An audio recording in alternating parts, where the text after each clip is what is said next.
Are you listening? This ain't no quiet thing. We're screaming out our lungs. Hey, are you listening? Hey, are you there? Hey, are you listening? Or do you just not care?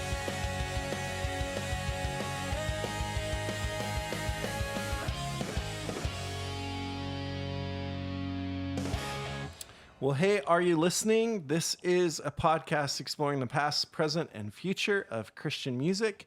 My name is Joel. I'm here with my good friend Brandon, and we connected over mutual love of some particular artists, but also have pretty different tastes when it comes to things. And so we get to experience new stuff from each other while inviting some friends along for the ride. Brandon, we have a guest with us today, and she is reclaiming her title today as the most frequent guest on the podcast. It's Brandon's best friend and wife, Jordan. Hello. Hey, Jordan. Hey, How are you? I'm good. I hear I need to get some boxing gloves out to fight for this title. Well, we'll see. I don't know. Maybe at some point. But yes, Cameron from Tooth and Nail News has been up there. He was tied with you, I think, for the title. Yeah, I think so. But I think we should take it easy on him. He just expanded his family, had Well, his first kid. So you know what better time to fight than? He's already fighting for his life. could be true. Could be true. But Jordan, we're thankful that you're here with us today. It's always a blast to have you on. And today we're going to be covering an EP by a band that honestly, I don't know if I've ever listened to this band before. For real? For reals. Oh my gosh. I Yeah. figured you would have listened to them. I think they were just like a little past my I don't know. So we'll get into it in just a little bit, but I'm excited to kind of process through some of that stuff. But before we do that, let's check the mail. Check the mail. Check the mail.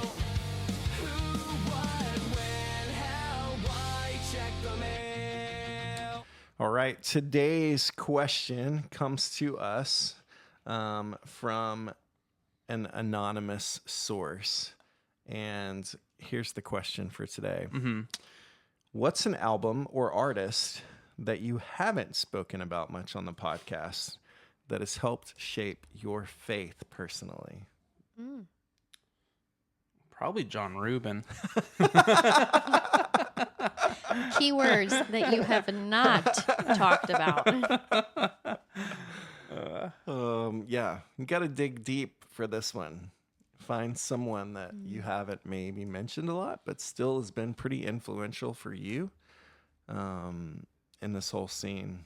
I don't know. Do you guys have any thoughts on this one? As y'all are thinking, I'm scrolling through my my Apple Music to see who stands out that I haven't talked about. I'm thinking through of like people that you guys haven't talked about a whole lot. I don't, because I feel like Family Force 5, but I mean, we've covered one of their albums, so we can't talk about them. We've talked a lot about Reliant K. Honestly,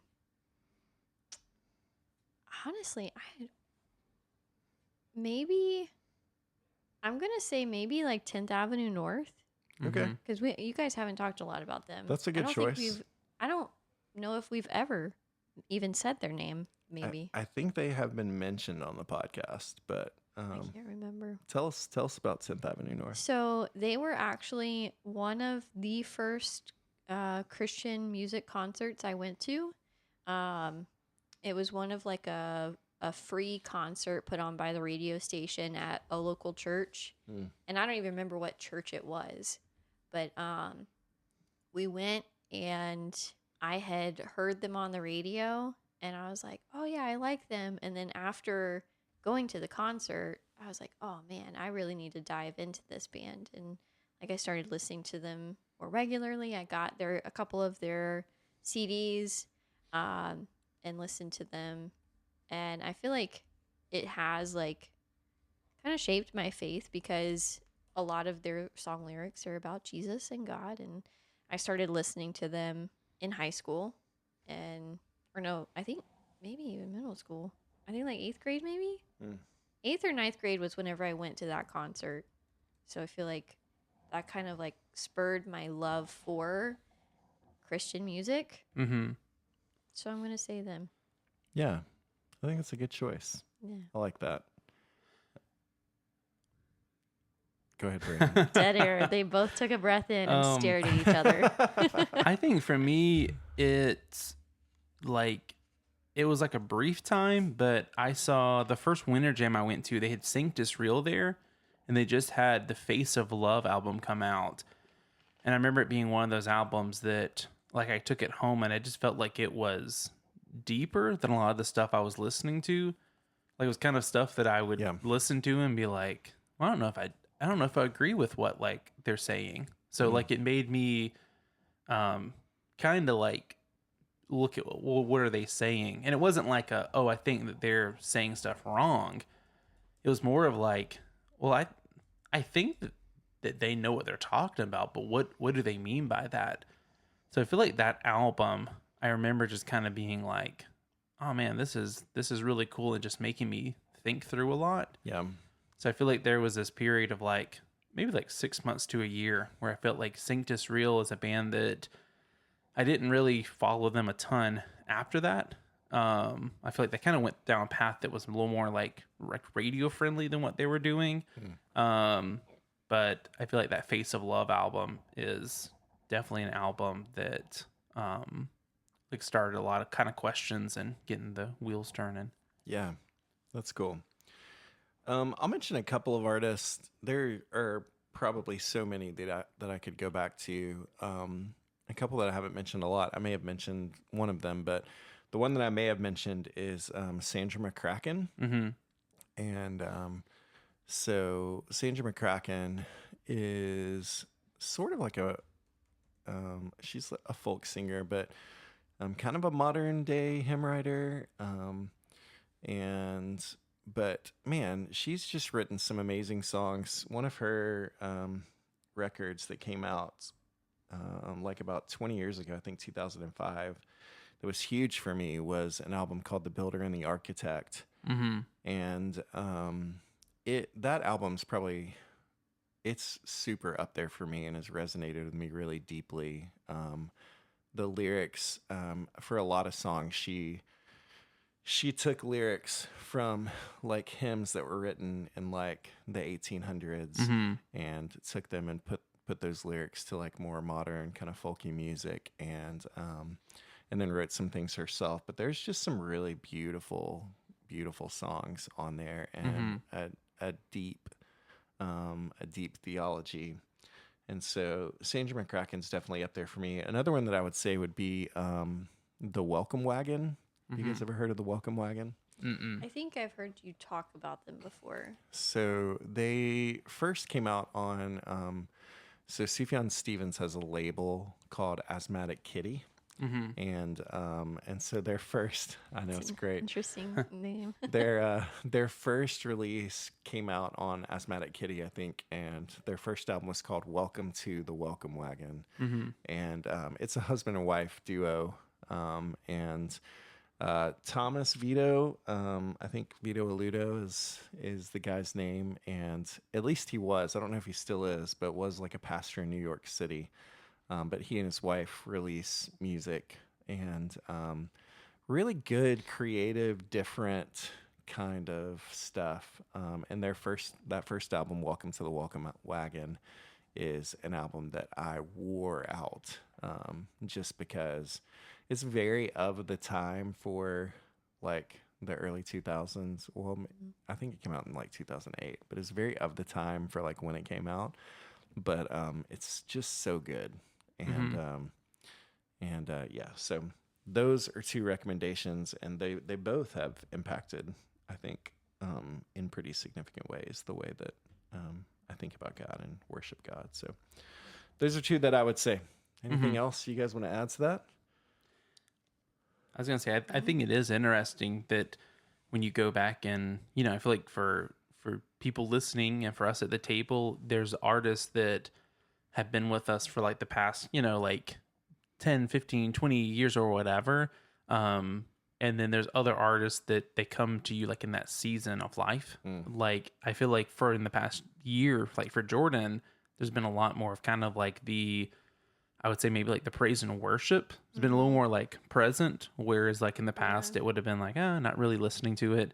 And I just think it's interesting when you look back on like periods of your life and you're like, yeah, I don't listen to so-and-so that much anymore, but man, they really came through for me when, I was in graduating high school, or whatever. So. Yeah, I agree. Awesome. Well, it's a good question. You can reach out to us with your own questions or comments for the podcast at heyareyoullisteningpod@gmail.com, and we would love to be able to chat about them and have a conversation about them. We are going to shoot over to Cameron George from Tooth and Nail News so that he can give us an update on what's in the news. What's in the news? What's in the news? Hey y'all, it's Cameron from Tooth and Nail News here to tell you what's new in the tooth and nail world. This month, Bleach announced brand new tour dates. Joe Christmas was announced to play at a upcoming expo.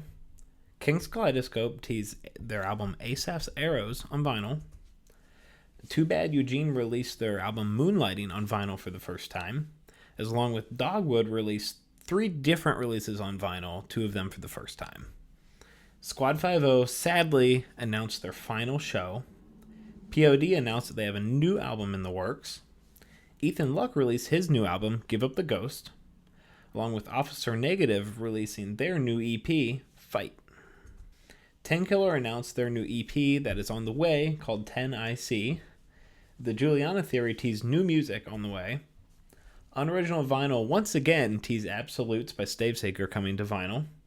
Zayo teased a new album called Pillars, which allegedly is a cover album. Gracie, a newly signed Tooth and Nail artist, announced her new album, Misfortunately. Squad 5 maybe teased new music in the works. Hopefully, we'll see, I guess. And then John Van Dusen announced his new album, As Long as I'm in the Tent of This Body, I Will Make a Joyful Noise, Part 2.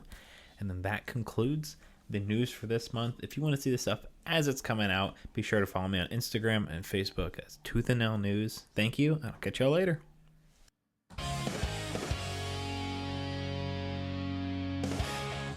Thanks, Cameron, for updating us there.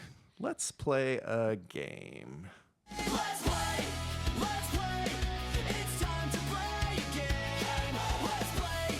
Let's play. It's time to play a game. Well, Joel, we're back with another amazing product for our listeners. Okay. So, to celebrate today's release, we've got some more songs where it is Disney not only letting their songs be covered by Christian artists, but they are partnering. So these are going to be characters appearing in the songs. All right. We should probably talk about what we're covering then, because I actually didn't get to the point we of saying haven't. what it was. So everybody's going to be like, We left Disney? off What's on a going on? cliff.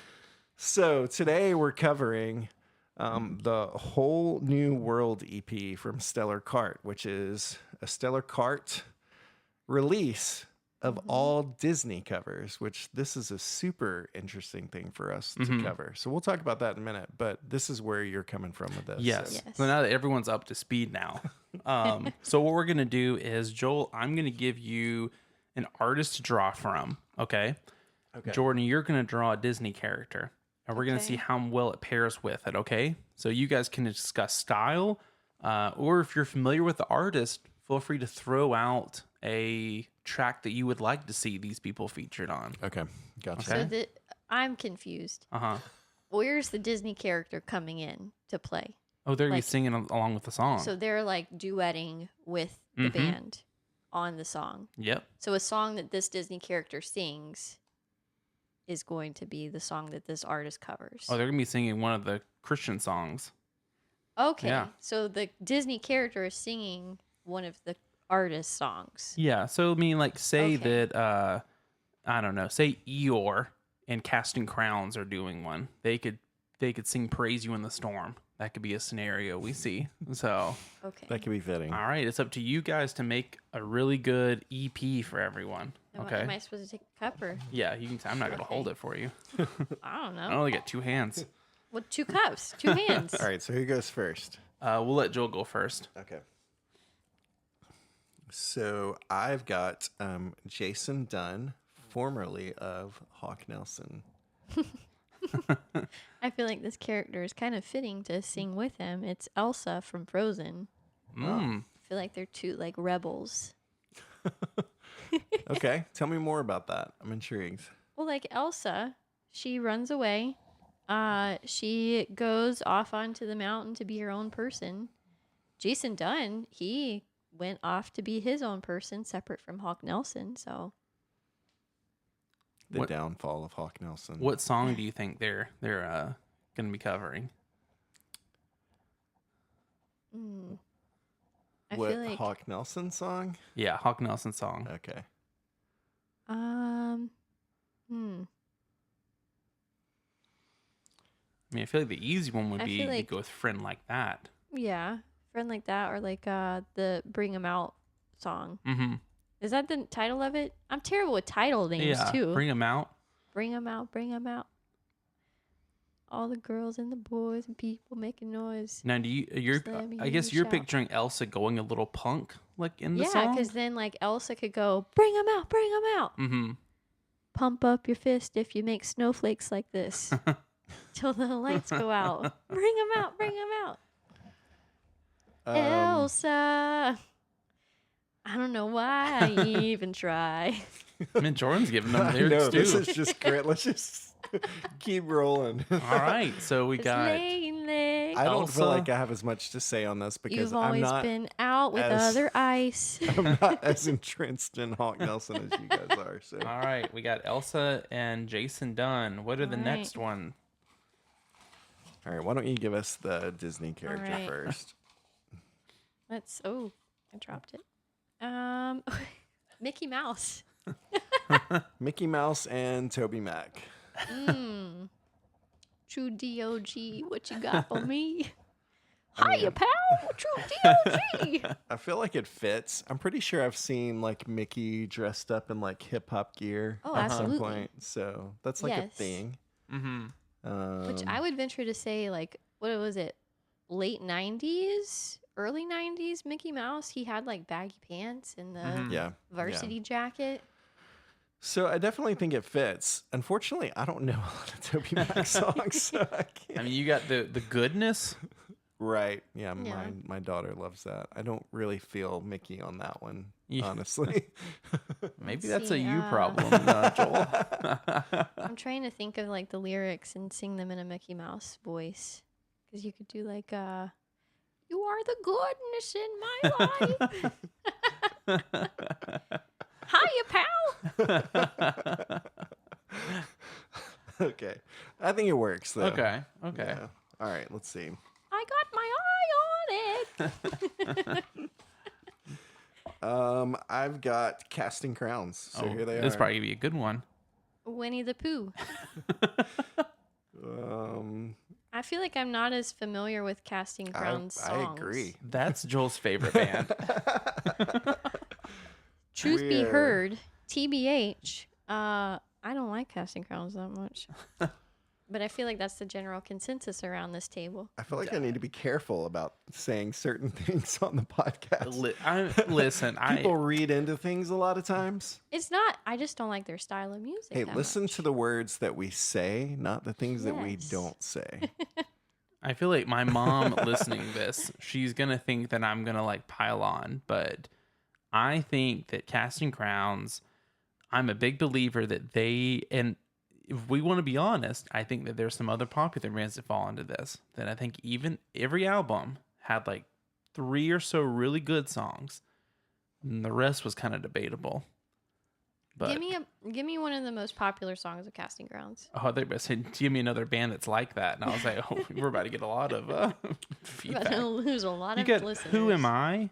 Voice Am of I? Truth. I mean, maybe the But voice the of truth. voice of truth, is that that song? East to Tells West. me a difference. American But the Dream. honey of truth tells me a different story. Got the rumblies in my tumblies. I need some honey. All right, what's our next one? Brandon's like, let's keep moving. This is a 7-song EP, so we just need to make sure that everyone knows what they're getting. Jordan, go ahead. This is a very easy character. It's Groot. Groot. Yes. Okay.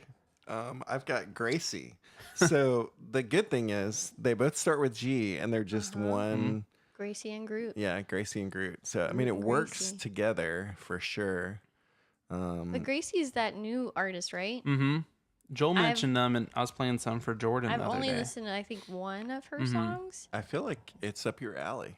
Yeah, I liked her. Yeah. But I've only listened to her that one time. I found out a lot more in the meantime about her. That apparently she's like a worship leader. And she has many other albums under the name Gracie Binion. And this is her more like mainstream, like putting out like a punk rock album because that's like what she like grew up in and loved. Yeah. And she's like used her gifts for worship music in the church, but now she's like putting out like just an album under the name Gracie. So it's pretty cool. I can't think of how that song went the other day, but it's all you got to do is just say, I am Groot. Mm-hmm. I am Groot. I am Groot. Yeah, I don't know. Gracie only has 3 songs out right now. At least from this new record: Sucker, Not Your Mother, and Vendetta. So not your Groot. Yeah, not Groot. Or just Groot, the sucker. The whole song is both of them just saying, I am Groot. I am Groot. All right, so let's see. Next up, I'm kind of starting to have mixed feelings about this EP though. We start off strong with Elsa and Jason Dunn. Yeah. Maybe.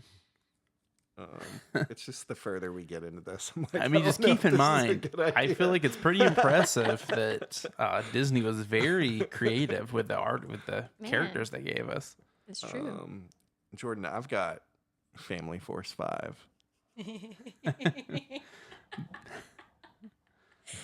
Have Goofy. I feel like it checks out. It works. I'm just a goofy gentleman from back in the woods. Feel like Family Force 5 is pretty goofy. There was another artist in there that I was really hoping that Family Force 5, because I was like, man, this one actually would connect really well. So now I'm really scared to see where this other artist lands. Aw, shucks. All right, let's see what happens. I come from the Hey, land where okay. the mullet attacks. Where's this stuff from? Jordan's gonna be releasing this EP herself. It's just me singing all the songs. Yeah. Voices. All right, All right. Jordan, who we got?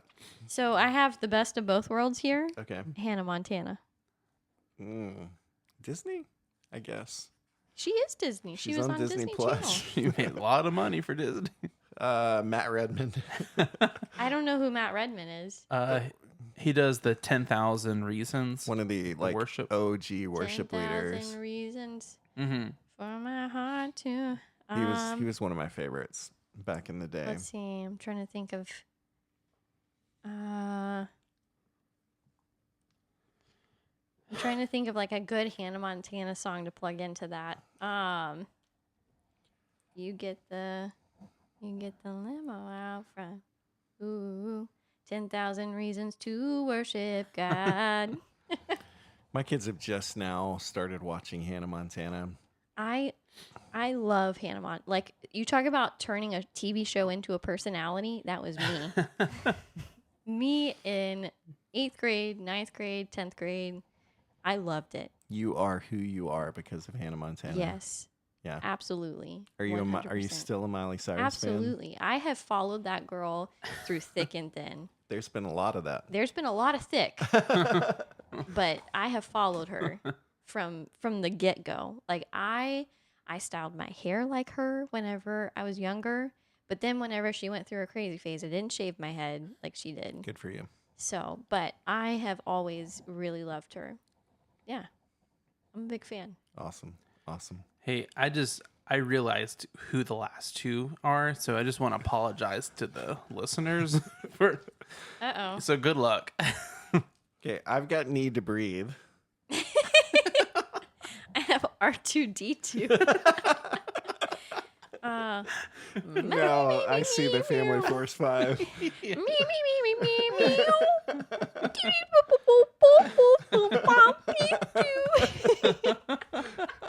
I mean, I think R2D2 can do no wrong. Absolutely not. As of recording this on May the 4th, which is Star Wars Day. Yes, happy Star Wars Day, everyone. May the So- 4th be with you. Whenever you're listening to this, I have no idea when that is, but yeah. Yeah, maybe it will be on May the 29th. Maybe. I don't even know what day that is. But thanks, Brandon, for dropping some Star Wars love on Star Wars Day. Yeah. Greatly appreciated. All right. That was fun. Well, we did it. Did we? I am probably sure that we not did? buying that EP. Are you gonna get the vinyl? No.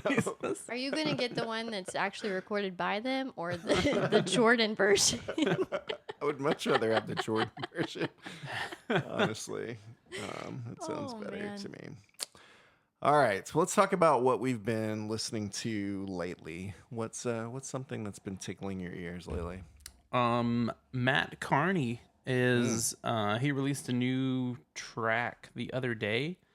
Let me make sure I don't. That's mess a up the name I of have it. not seen in a while. I used to listen to him a ton, and then I kind of backed away like from his music. Man. And I feel like recently I've been kind of like revisiting some of it, as well as checking out some of the newer stuff that I like missed. Catch a Fire, that was the name of it. So I feel like it's pretty cool. I always really enjoyed with his music just the picture he paints. Yeah. Because I just remember getting into his music and he would just mention like it wasn't just, oh, there's a girl at like the park. It's like, oh, she's wearing this boot, or like, oh, there's this scent in the air. And I think I've said this probably 3 times on this podcast before, that example from that song. But I just remember thinking like, that's so cool that he could just say, oh, I met the girl at the park. But it's like, I immediately can picture this whole scene like now this transpiring. So it's been cool to kind of dive back into his stuff and just appreciate those little details and descriptions he throws in. Yeah, that's awesome.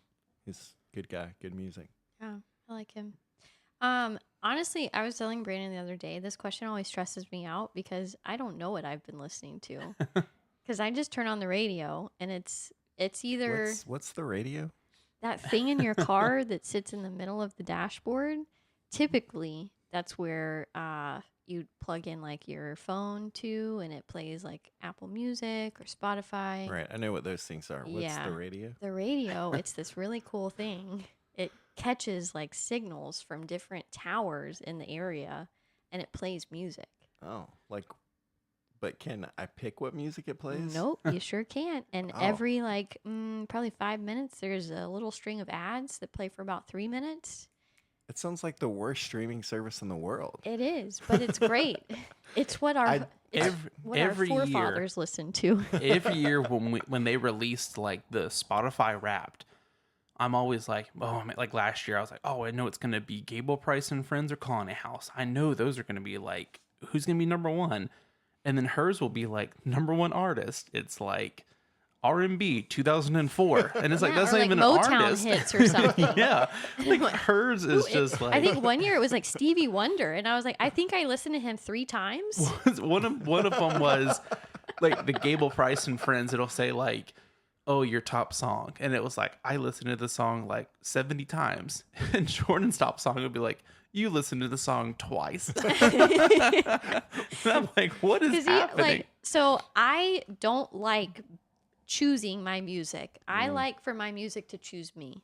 And so I even Not for on someone to choose your music, but for your music to choose you. yes, because like I'll even turn on Spotify. I will go to like the radio Right. on Spotify or like today's top hits or something and just hit play, and it's like random music, and I don't have to think about it. I don't have to choose. and the music finds me.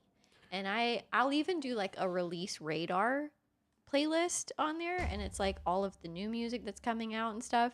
And so then that music then finds me, and then I'm like, oh yeah, I like this song, I like this artist. Are those playlists like built like off of your interests though, like other things that you like, Some of or are them they are. just random? Some of them are that I listen to, like it's based on a certain artist that I like, or it like the, you know how Spotify does the AI DJ. I'll play that, and it just like pulls music based on my listening Yeah. and stuff that I've liked before.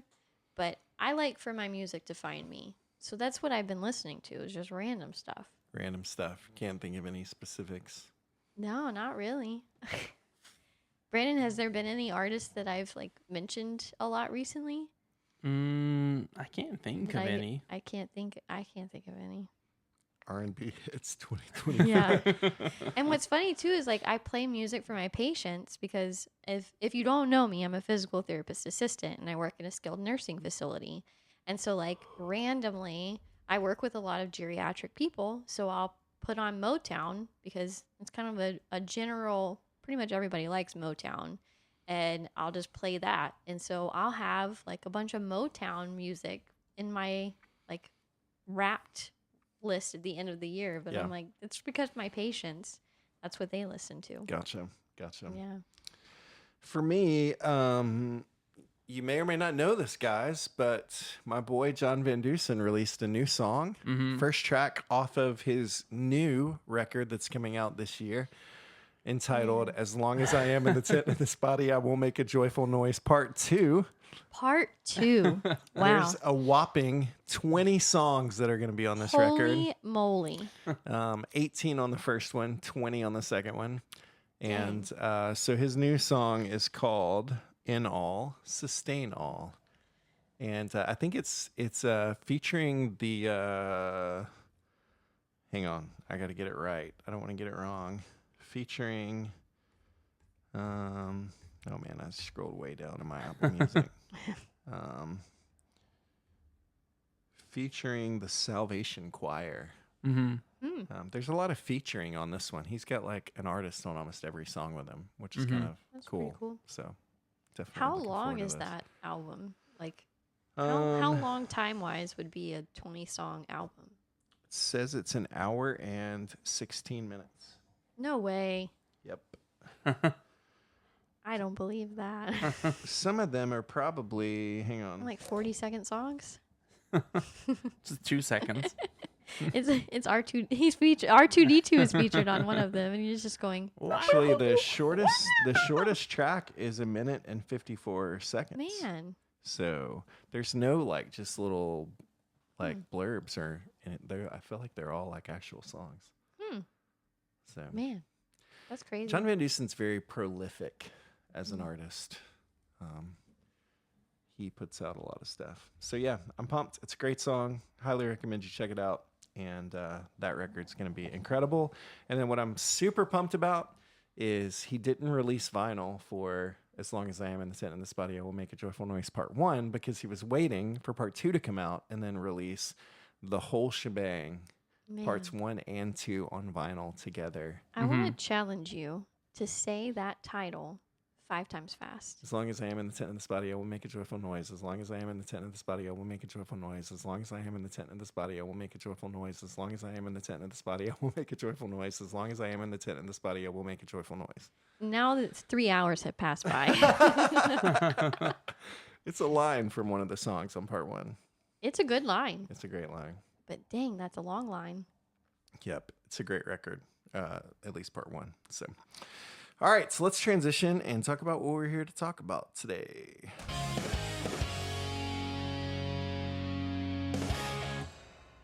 Stellar Kart. Woohoo! Here we go. I will start with my history with Stellar Kart and then Okay. let you guys go. I have never listened to Stellar Kart. So I am Before so this. surprised by that. I thought you, of all people who know all bands, would know about Stellar Kart and like listen to them. I have a missing gap in my musical listening. Plus, like, what what label was Stellar Kart on? I think it was in pop. Oh yeah. So I probably avoided in pop. I'm trying to think of other in pop artists, but Matt Carney was on in pop. well, there you go. Super Chick. Yeah, I that listen to a checks lot out. of I did not Super listen to Chick. them. I think Stellar Kart. Let's see. Stellar Kart came around in. Let's see. When was their first release? Like early 2000s, maybe? 2001 is when they started. So I was probably working at a Christian bookstore selling music, and so there were so many bands that. But you have to realize too, this was a point in my life when I was very much a music snob and didn't give certain things a chance at all.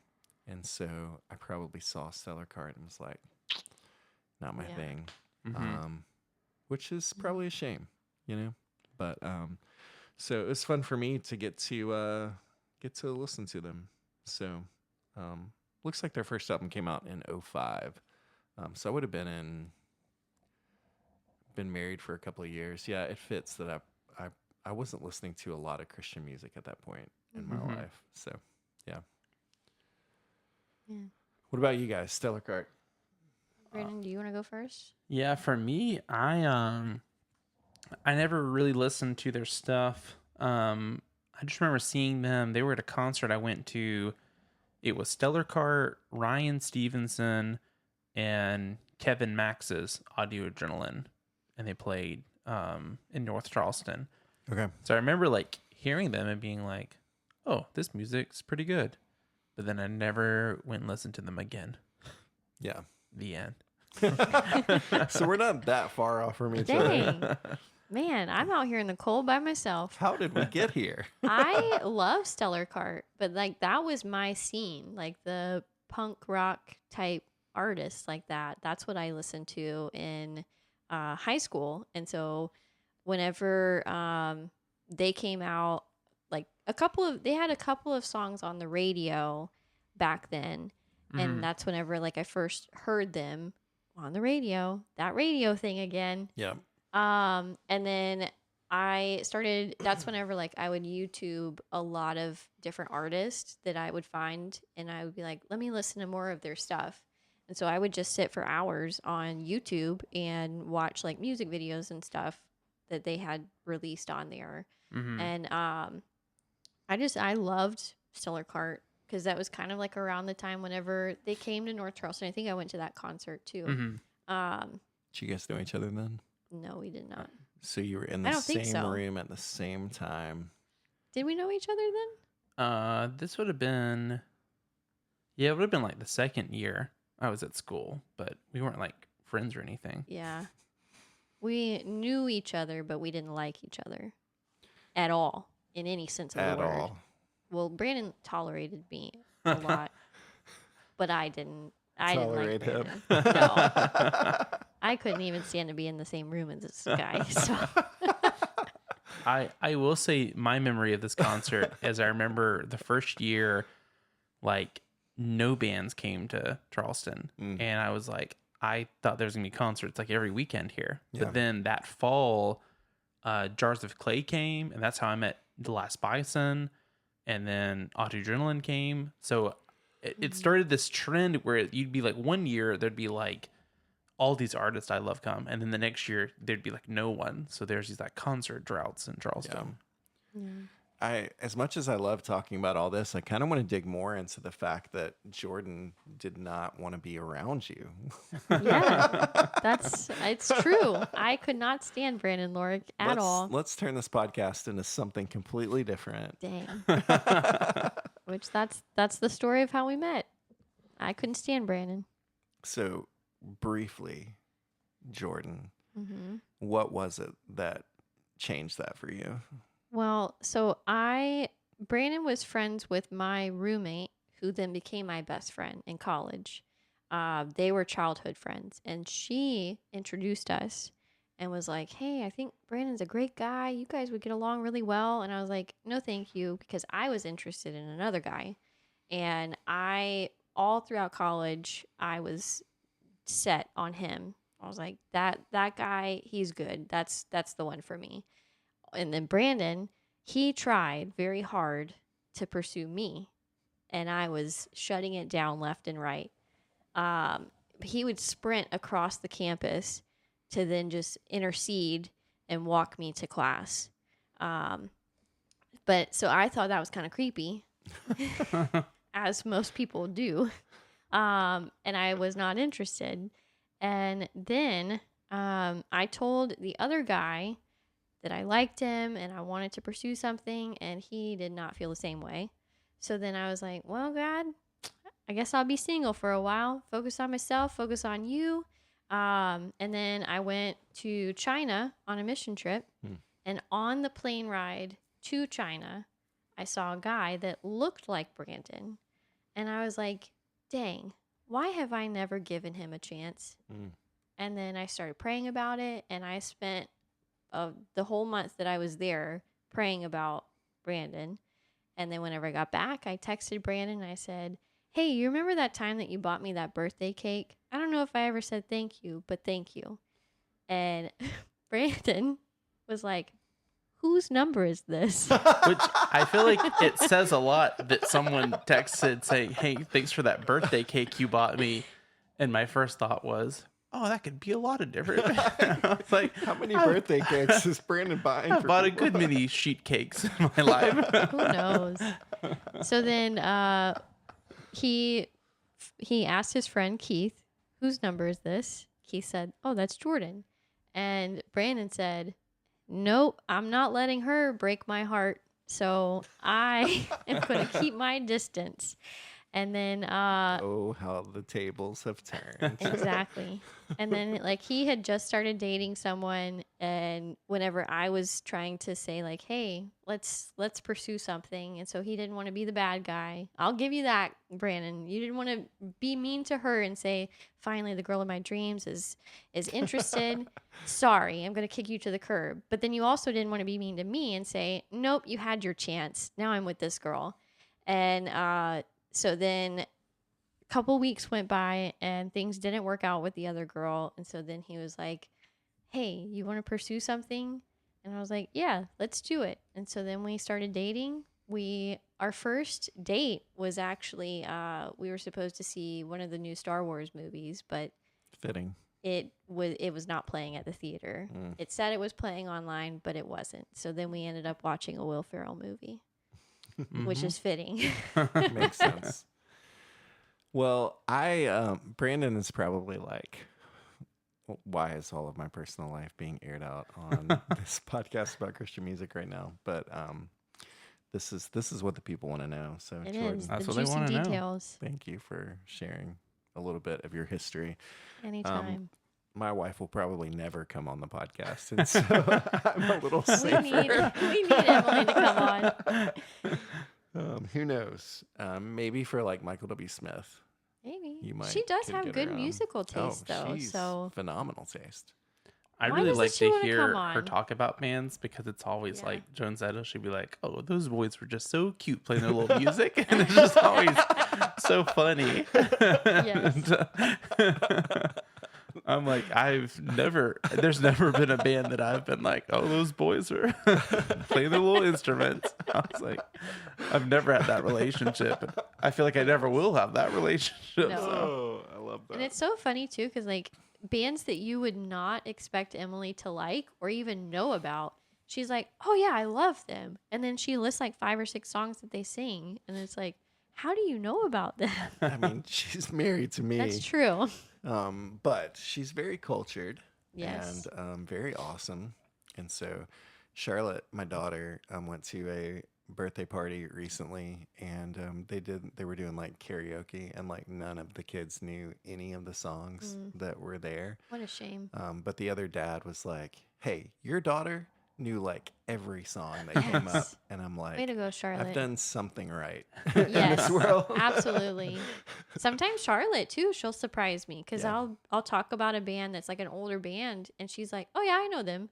I'm like, "You're 13. How do you know about them?" She's got amazing taste. She does. Yeah, she's phenomenal. All right. So Stellar Kart. Back to Stellar Kart. We had a brief detour.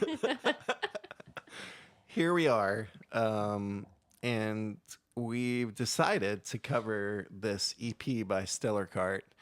And part of it was because we need to get an episode done for just some logistical stuff that we've got and recording. We don't want to miss the opportunity to drop content for you guys. But we're like, let's just do something kind of different and off the wall. And so Brandon, you were working with Jordan to kind of think through some artists that she liked. And then Stellar Kart came up. And then we figured out Stellar Kart has this like EP covering Disney songs. And that sounds like a fun thing to dig into. Yeah. And so this Two of my loves, punk rock music. Well, actually 3. Punk rock music, Stellar Kart, and Disney. yeah, it's a perfect fit for you. It is. And honestly, it's pretty fun like digging into it. So I'm kind of excited to start talking through this. I'll give us a little bit of the background info for what this is, and then we can start talking. But the Whole New World EP is an EP of cover songs by Christian pop punk band Stellar Kart. It was released on August the 16th, 2011 under Fair Trade Services. The album consists of Disney songs from the Disney films The Little Mermaid, The Lion King, Beauty and the Beast, and Aladdin. This EP also marks Stellar Kart's first release without longtime drummer Jordan Messer. The album received overall general positive praise from multiple professional music sites and reviews. So there you go. This is 4 tracks. Is this the shortest thing we've covered so far? I think Grace Graber had 4 tracks 4 on her tracks EP. too. I couldn't remember if it was 4 or 5. So I don't remember. yeah. So here we are. Let's maybe some like opening thoughts about Disney and punk rock, and then we can jump in. Love it. 5 stars out of 5. 5 out of 5. I was telling Jordan, like after like the first song of this, I was like, man, this is such a cool thing to cover because, so like growing up, I wasn't like a Disney kid like Jordan was. Yeah. And so for me, like a lot of the stories, I was like, I don't think that's like a good story. I don't care for this. And I remember when Lilo and Stitch came along, I was like, oh, this is so much different. Like this isn't like the, I guess like tidy people you see or whatever. Like this is like a really like broken family, and like his character is like really crazy and all.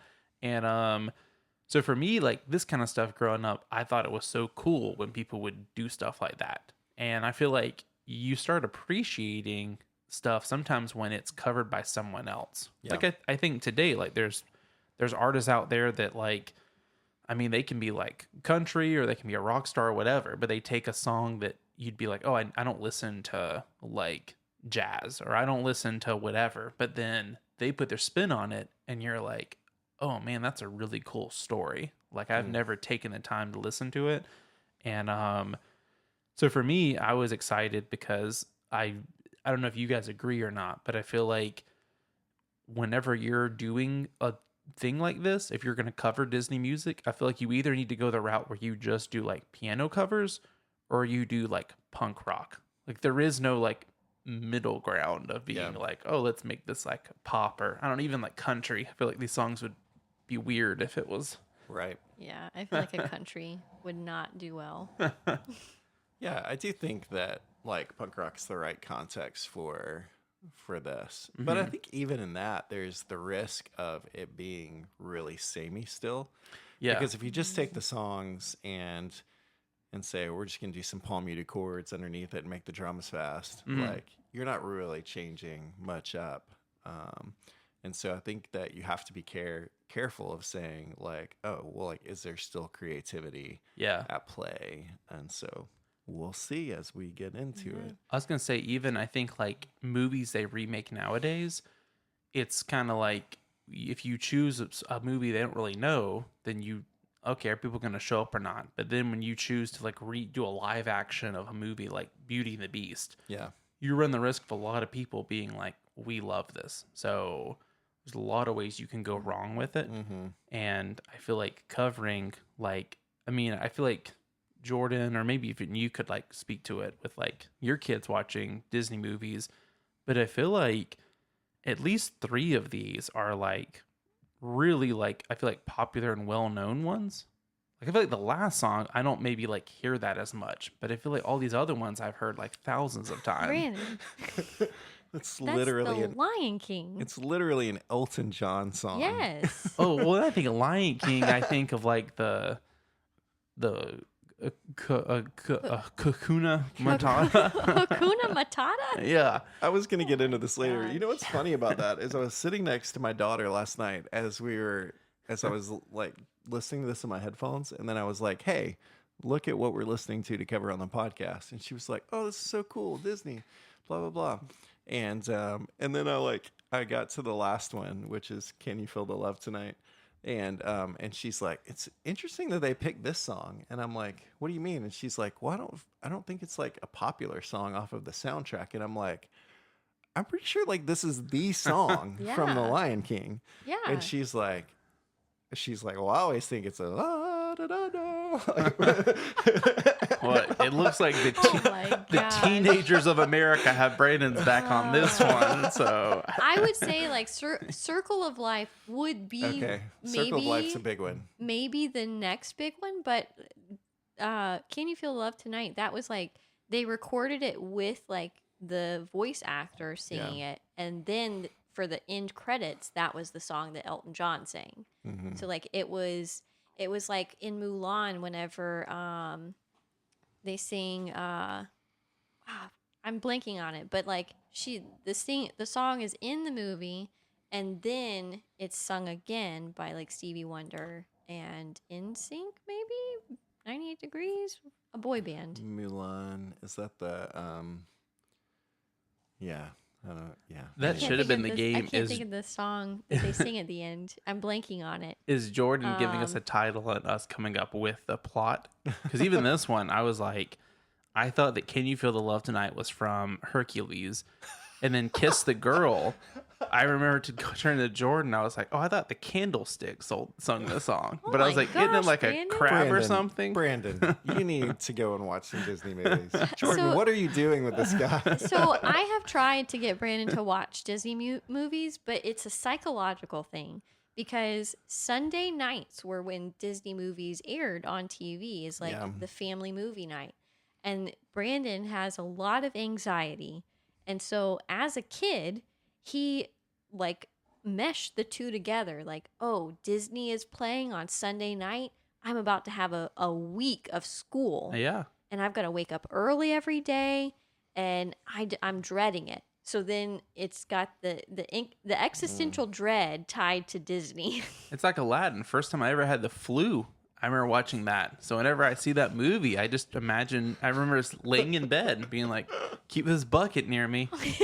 Well, I'm going to say this, Jordan. You can tell me whether you think this is like a hot opinion or whatever, but I think that the 4 songs on here are from what I would consider, and this may be from like just from when I was growing up or whatever it may be, but I would consider these to be like the 4 quintessential Yes, like they are Disney pillars. movies.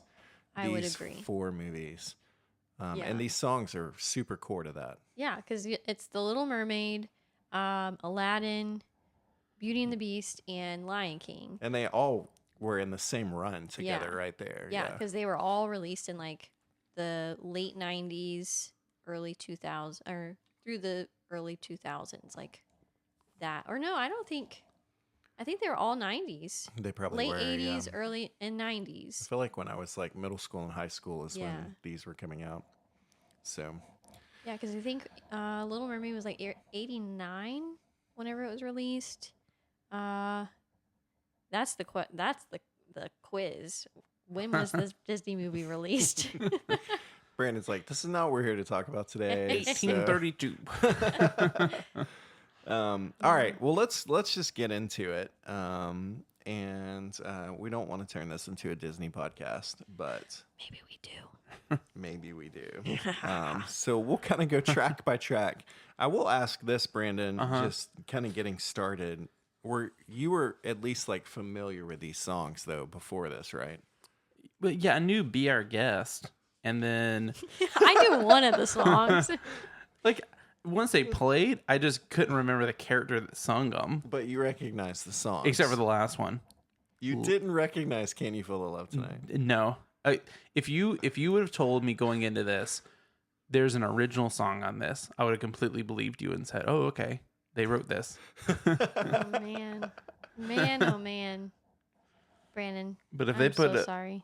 Kuna Matata, I would have been like, oh, that's what the animals, I that feel pig. like out of all of these movies, I think The Lion King is probably like, yeah, I think The Lion King is the one that probably has the best music out of these four. Mm, And I think the one I'm that thinking through all of the other music in The Lion King, as well as I think the the one other that music. Disney like invested the most in musically. And obviously it's the Yeah. one that's had the longest running like Broadway show and whatever it may be. I mean, they literally hired Elton John to write the soundtrack for this. And Yeah. so this is kind of the goat. Yeah, yeah, I would say so, because I feel like the other movies. I would say maybe Aladdin would be the next one, Yeah. because they had Robin Williams sing a lot of the songs Mhm. as Genie. So And yeah, and it's got great music. yeah, I love all the music in all of them. same. But yeah. All right. So track number 1 is Kiss the Girl, which is from The Little Mermaid. The Little Mermaid. Yeah. So The little crab is singing it. what do we think about Kiss the Girl? I really liked it. I think immediately kind of introduces like what's happening, what to expect with this.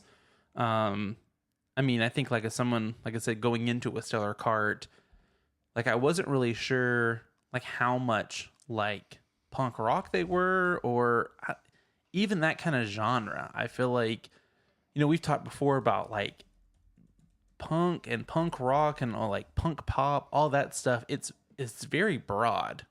So it's like you can have two bands in that genre that sound completely different. But I really liked it. It immediately reminded me a lot of the I think they were like the Pop Goes Punk albums, Yeah. where you'd have like Yeah. people take and Those are my livelihood. like I said, I'm a really big fan of like covers, but I love whenever someone does their own thing. Like I don't want you just to like, if they would just have the same track, like backing track, but it would have been like was it like Adams, the lead singer?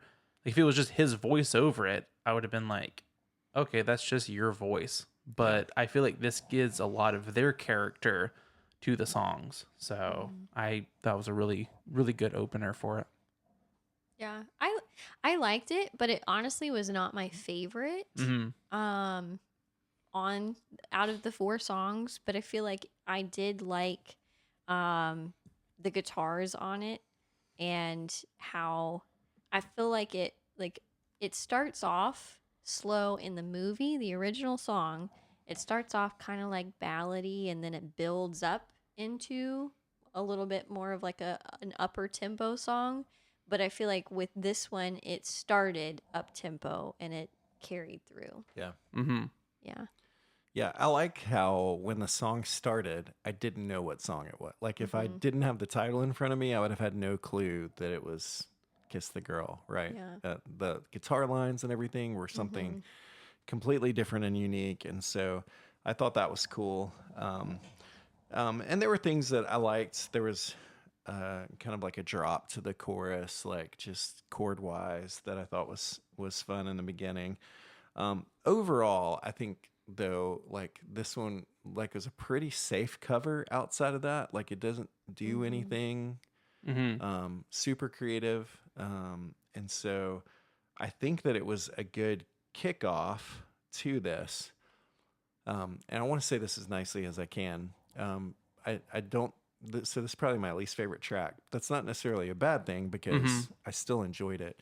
But I kind of feel like if I went to AI and was like, AI, take Kiss the Girl and put it in a pop punk, like this is what I would have gotten. You know what I mean? There's just not a lot of like creativity that's happening in this one, but it was still good. Yeah. And I feel like to that point, I kind of mesh the two of y'all's opinions together. I feel like it was very much a like pop goes punk type or like Disney goes punk version where with those albums, they typically like stayed very true to the original song and just added like extra guitars and like twanged it a little bit to make it more punky. Yeah.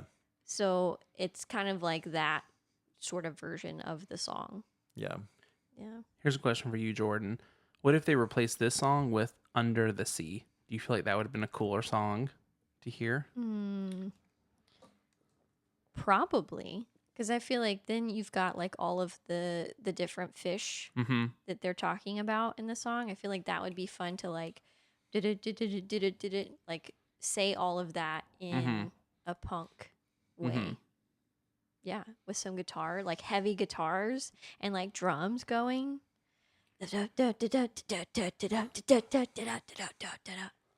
Yeah. I do think it probably would have like bled a little more into like things they do later though. And so even though this isn't my favorite track on the record, I do think it's probably a good opening track that it's pretty safe and people are like, oh, this is kind of fun. I like this. But it doesn't like pull too far in a direction that like for the average person, they'll probably like, I want to keep listening to this. And if they had taken like maybe too many risks in the beginning, maybe. So I do think it fits well as an opener. The next one we have A Whole New World. What are your thoughts on this one, Jordan? I would venture to say this is my favorite one on the EP. I love the drums in it. And whenever at first I was like, oh, are they just gonna sing like both parts of it? But then whenever the female vocalist came out, I was like, oh, I like her voice. And I actually like whenever I was listening to it on Spotify, I was trying to figure out who the girl was, and it said at the end of it, like in the information, it's actually the guitarist's sister. I forget what her name was, but it was her that did the female vocals for it. So I thought that was pretty cool. That is cool. But yeah, I think her voice is very good on the track because she has like a punk rock female voice. So yeah, I liked it. And I feel like it's one of those that like it stays kind of true to the song, but it does put more of like a flair on it because it's a little bit more up tempo than the original. Yeah, she does some like really interesting things vocally that I think are just a great benefit to what they're trying to do. I wondered the same thing. I'm like, this is a duet. Is it going to be a duet? Yeah. And it's really nice that it was. I felt like it gave it like just a bump and made it like naturally better. But then there were some really creative like harmonies and things happening too that were outside of like the standard version of this. Yeah. That like it could have just been a safe duet. Yeah. But it was even a more creative duet, and that just made it even that much like better and fit with the song really well. I like that they're like when the first chorus hits, it's like goes to clean guitars. Like it was just kind of a nice change up. I was thinking like, I don't know why this hit me on this one. I'm like, I could hear House of Heroes covering this song this way. And I think it just reminded me of some of the like House of Heroes duet stuff that had happened. And like just his voice, I feel like would be so good on a track like this. But Adam's voice, honestly, really impressed me throughout the whole EP. Yeah. It's a lot stronger than I thought it was going to be. Yeah. And I think fits really well with what they're doing here. So I really liked this track a lot. Yeah, we were talking beforehand about like all the different projects Adam like would go on to be a part of.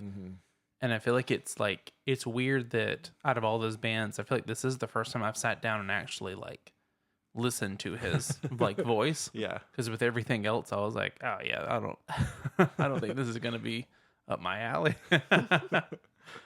That's funny. I'm with y'all. I think that the female like vocalist really lifted the song up. And to Joel's point, I feel like it did feel a little more like, okay, this is them. Whereas, once you hear this one, Kiss the Girl is a little more like okay, this is kind of like a more generic one. Right. But I think it's tricky. Like I sometimes think it's trickier with like an EP to like put the songs around, because it's like, do people really care? Or like, I don't know, because I feel like it's harder to apply like a 30-minute to an hour set. I usually talk about how an album's kind of like a concert, but with this one I'm like, yeah, it's really difficult when a concert promoter says you've got 15 minutes to be on stage. And so I was kind of thinking about that throughout it, was that like, oh, would I move stuff around? But also it's like, does it really matter if you move it around? Because it's so short. Yeah. I'm intrigued. What about track 3, Be Our Guest? Brandon, what were your thoughts on that one? I think this might have been my favorite song on the whole one. I really like the slow down like mid song, and I feel like even in the original, I mean, out of them, this is probably the song I'm most familiar with. But I feel like even the original, it has just so much going on, like in the middle of it. Yeah. Because I mean, even in that scene, like you've got there's like 100 different little like dishes, and different characters doing stuff. Yeah. And so I feel like with this one, it really lends itself to like that idea that you really can just be really creative with it, and you're not really in that line of, let's not go overboard with what we're doing. Yeah. So, because I mean, this is a song I think that if you had people start screaming and all, it still works because of the franticness like of it. So I really like this track. Yeah. Jordan? I agree, because like I like how in the original song and in the movie it is a very chaotic scene. It starts off slow and then boom, it's thousands of pieces of dishes dancing around and shoving food in front of her and like putting on this huge show. So it's like super chaotic scene. And so I feel like with it being a more punk rock, it lends itself to allow that chaoticness, and it fits. Because in it he's like the guitar like starts and then it gradually like picks up, and then at the end it's like da da da da da. So like I like that it's that huge like build up and it's chaotic and then it closes and it's like a big like whew. Yeah, I like that. Yeah, I think this is my favorite track too on the EP. One, it's just like super punk rock. You've got the fast drums and everything that's happening. The guitars are great. They've got this lead line and then these chords that the lead line's like rising and the chords are kind of falling under it, but yet working together. And then like the end of the song is just, it's perfect. Like it just works so well. And I just had such a blast listening to it. I played it for my oldest, like as we were sitting there, and I'm like, this is so fun. And she was like, I love this. And the slowdown is just brilliant and great. And the way that they build back into it and all the voices everywhere, like it just feels like it fits with the movie so well too. And so I think it's just such a great cover of that one. I really, really liked it. All right. We end with Can You Feel the Love Tonight? Did you feel love for this track, Joel? I like this one.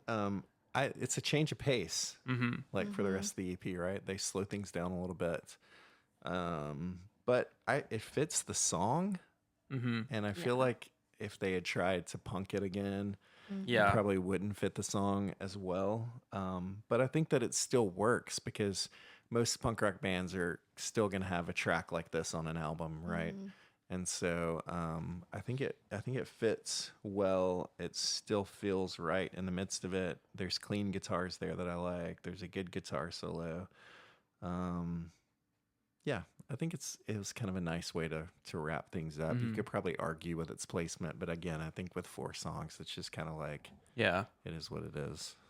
What about you, Jordan? I feel like it is hard to like whenever you only have 4 songs to place it correctly. I feel like I would have switched this one with maybe Be Our Guest Yeah, because I could see that. you want to like end on a high note. But I mean, even the original song, it's not my favorite Disney song because I've made it very clear I don't like slow songs. And so even in the movie, I don't love the slow song. But I do love Elton John and I love his voice on the original. But like, I feel like this song was good. I feel like I liked it. And I feel like, yeah, it reminded me a lot of like every album has to have a slow song, I guess. You gotta have the balance, but like it reminded me of their song Me and Jesus, and that's a little bit of a slower song, and it's not like their typical upbeat songs. So I feel like it kind of sounded like that a little bit. But I mean, it's good, not great, not my favorite, but it's good. I feel like it fits well with the original song. So yeah. Like that. For me, I thought it was a cool ending. I like the choice to go with more of a serious song because I think that like you could have released something where it's all like this fast paced stuff. Yeah. But I think that it's cool to kind of show the side that the band can like slow it down. And I think this was like an interesting choice to kind of slow down and be like, oh, like that's cool what's going on like in like the lyrics and all. So I feel like it was cool to like take the time to release something a little slower, like I feel like a little more serious. 'Cause I feel like the other ones like are kind of these, I don't know, I guess Whole New World isn't like a silly song or whatever, but I feel like it just kind of complements the chaoticness or like the silliness of the other songs. Yeah. Yeah. Yeah, for sure. I think I like it. I could definitely see the argument of swapping this one and Be Our Guest and kind of ending on the kind of craziness of Be Our Guest, but I think it works either way. I would say like so this came out in 2011. This is before your Frozen and stuff. I don't remember exactly what year Frozen came out, but 2013. there you go. But I think I feel like these were the right song choices for this EP, and I think they did a great job with it. It's kind of a fun experiment. Disney's been doing this more and more, where they'll get like bands to do like pop punk covers of their songs, and Because Fall Out Boy did a cover of the Jungle Book song, Ooh Doo, I Want to Be Like You. They did a version of that. they also did because for Frozen 2, Disney released a whole version of the soundtrack of like artists covering the songs. And there was a Fall Out Boy track on that and a Weezer track on that. Weezer and Panic at the Disco did one too. Yeah. Maybe that's what I'm thinking about instead of Fall Out Boy. I don't know. Yeah. I get those bands mixed up. That's okay. Yeah. So, but I think it was Panic at the Disco. Yeah. Into the Unknown. Yeah. But I think Disney sees the value in this because it's like a different version of fun, but one that connects with kids and people differently. So Yeah. I feel like it reaches a wider audience because you've got your Disney fan that only likes like the regular Disney music, but then you also have these people that are more like alternative rock or punk rock or just like alternative music listeners, and then to have other artists come on to cover those music that maybe you wouldn't typically listen to, maybe you wouldn't be drawn into the movie, but then because that artist is covering the song, it draws you in, so then you get more listeners that way. yeah, I wonder how easy it is to get permission to cover a Disney song. Like, I wonder what the process was like for them to do this. I mean, obviously, they're probably just paying royalties, but Mm-hmm. I think that would be a good question though, because Disney is very strict on their like stuff that they let you Mhm. use, which I feel like they're more strict on like their Star Wars stuff, Mhm. but even like just their regular stuff Yeah. is yeah, pretty strict. yeah, yeah. It'd be an interesting question for sure. So, all right, well, let's talk about final thoughts and ratings for this thing. Brandon, tell us. I mean, I feel like this album, like it did everything that like you'd want, like in this type of EP, and I feel like it exceeded those ones, and there really wasn't like anything like glaring from it. And I mean, as someone that really wasn't familiar with a ton of the songs, like I don't know if it helps or hurts because it's not like I can say why did they do that. It's more of like, oh, that sounds like a cool song. So for me, I'm gonna go with 4 out of 5 stars. All right, not bad at all. I like that. I would say I would give it, because of my love of Stellar Kart, my love of punk rock music, and my love of Disney. I would say a 4.5. Mm-hmm. Solid. Yeah. Solid. Yeah, I think this was a good, really good effort by them. It does make me want to go check out more of their stuff too, just to kind of see what is an original Stellar Kart It's song pretty good. sound like. It sounds a lot like this.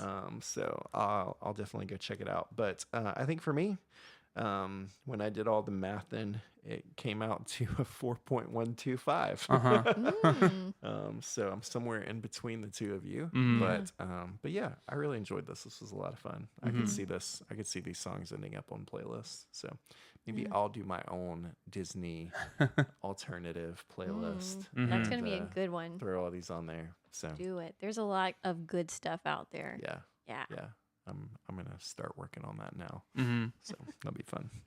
All right, so let's talk about our lyric of the week. It's time for the lyric of the It's time.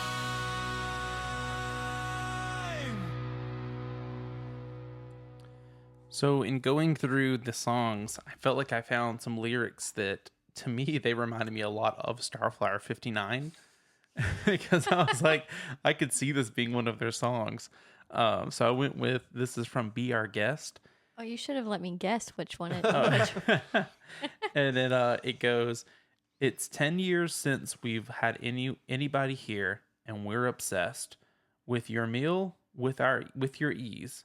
Yes, indeed, and we aim to please. Sounds like something Jason would say. Okay. man. All right, maybe something from that Life in Bed song, or yeah, who knows? I don't know. That's interesting. All right. Try the gray stuff. It's delicious.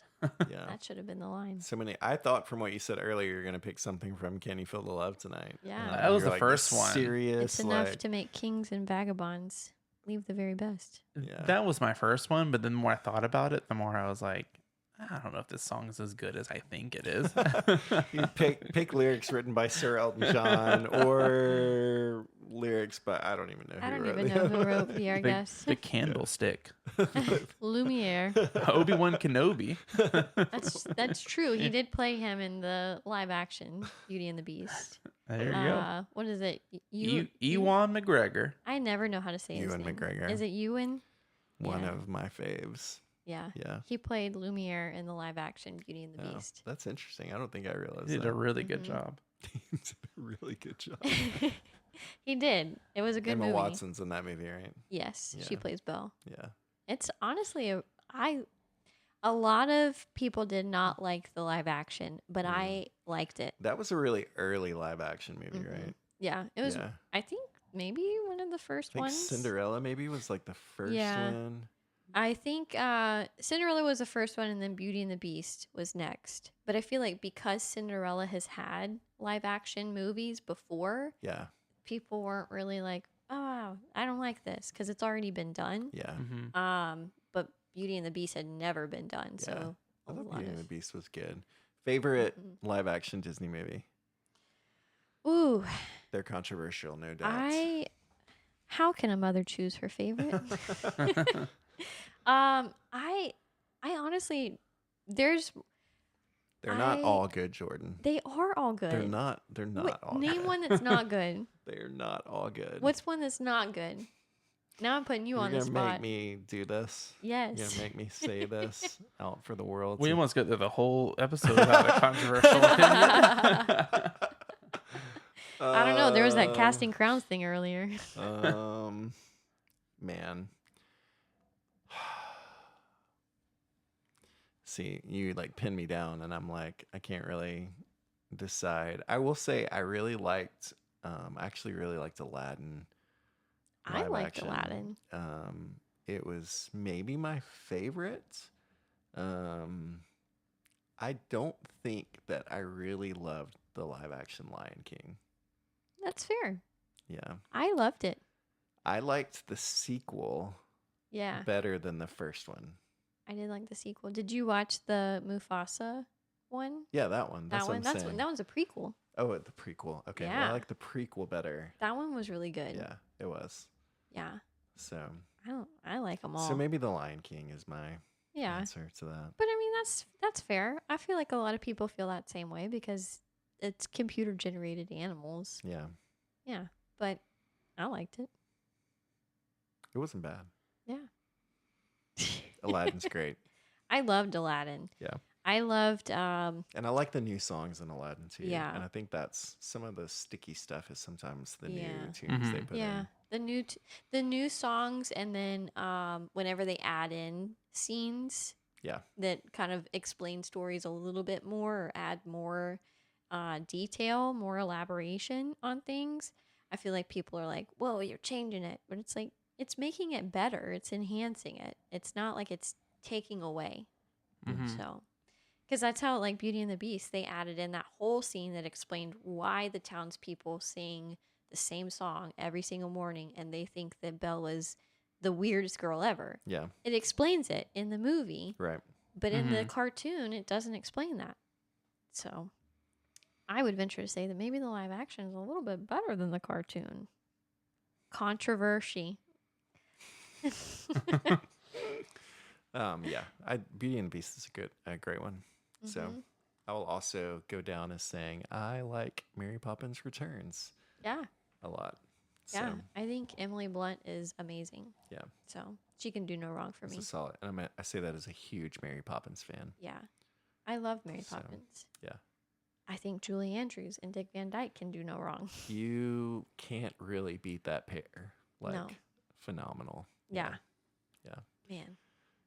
Brandon has no clue. Yeah. All right. Well, enough of the Disneying. Man. But So good. this has been really fun to talk about. Jordan, thanks for joining us. Thanks for having me. Bringing the Disney love. We couldn't have done this without you. Man. You literally made this possible.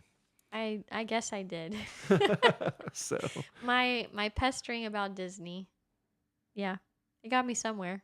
it's great. It's great. So thank you guys for joining us too. It's been fun to have these conversations, and we hope and pray that you keep sticking with us. Share the love, share things out there for us. Subscribe to the podcast, leave a review. Find us on our new Instagram, Facebook, all the places. We're just thankful that we get to spend this journey with you. And so we'll keep talking about this music week after week because we love it, and we hope you love it too. And so we'll see you next week. Hey, are you listening?